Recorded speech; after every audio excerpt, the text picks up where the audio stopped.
Baba Askofu, tumsifu Yesu Kristo. Milele amina. Hongereni sana wana Shinyanga kwa kumpokea askofu kwa siku ya leo. Ni hongera kwetu sote, hasa kwa namna ya pekee kwa kanisa la Tanzania. Hakika, hongera, na unaweza ukatuambia chochote kuelekea mapokezi haya ambapo tupo katika mpaka wa Shinyanga na Tabora? Hapa tuko kwenye mpaka wa Tabora, jimbo kuu la Tabora na jimbo la Shinyanga. Na ni mpaka vile vile ambao unamuingiza baba mteuliwa katika jimbo kuu la Mwanza. Kwamba jimbo la Bariadi kama mnavyojua litakuwa limejumuishwa katika majimbo ya jimbo kuu la Mwanza. Kwa sisi tunampokea ili baadaye akakabidhiwe kundi aweze kufanya kazi ya kitume, kazi ya kiaskofu. Ndio. Pengine wengi wanauliza tarehe 19 Machi na siri gani? Maaskofu wengi wanasimikwa tarehe 19 Machi.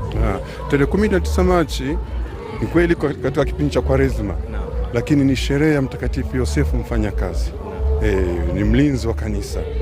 Kumbe wengi wa maaskofu wanamchagua Mtakatifu Yosefu kama mlinzi na msimamizi katika kazi zao zote za kichungaji. Pengine neno lako kwa waamini wa kanisa Katoliki, neno lako kwa wana Shinyanga na wana Bariadi kuelekea siku hiyo ya mapokezi na kusimikwa kwa askofu tarehe 19. Kwetu sote na kwa namna ya pekee wana Shinyanga na Bariadi ni muda wa shukrani, kumshukuru Mwenyezi Mungu kwa neema hii kubwa.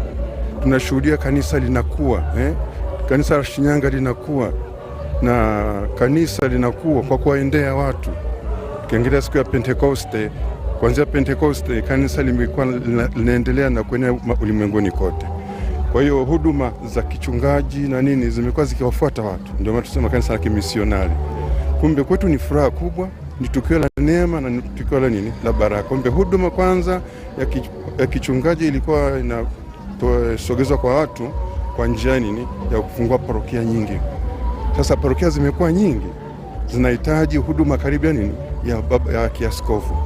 Kumbe kwa namna ya pekee Baba Mtakatifu kupitia kwa nafsi ya baba askofu aliyekuwa baba askofu msaidizi wa Arusha, basi amemteua baba Balthazar Baba Prosper Limo awe askofu wa kwanza wa jimbo hilo la Bariadi. Kwa maana sasa kanisa hatakuwa na haja tena kuja Shinyanga, sababu mchungaji wao mkuu sasa yuko pa. Hongereni sana, hongereni kwa kila kitu, niwatakie kila jema. Asante sana, Mungu azidi kutubariki, na nawalikeni tumuombee baba askofu, basi kwa sababu vyote vinaongozwa na Mungu Roho Mtakatifu. Asante sana, shukuru. Shukrani. Mtazamaji wa mitandao yetu, ni askofu wa jimbo Katoliki Shinyanga ambaye ametupatia kuhusiana na uelekeo wa mapokezi haya na nini waamini wajipange kuelekea tarehe hiyo 19. Ametufafanulia na kutuelezea, kumekuwa na maswali mengi, kwa nini tarehe 19 Machi na tupo katika kipindi cha Kwaresma.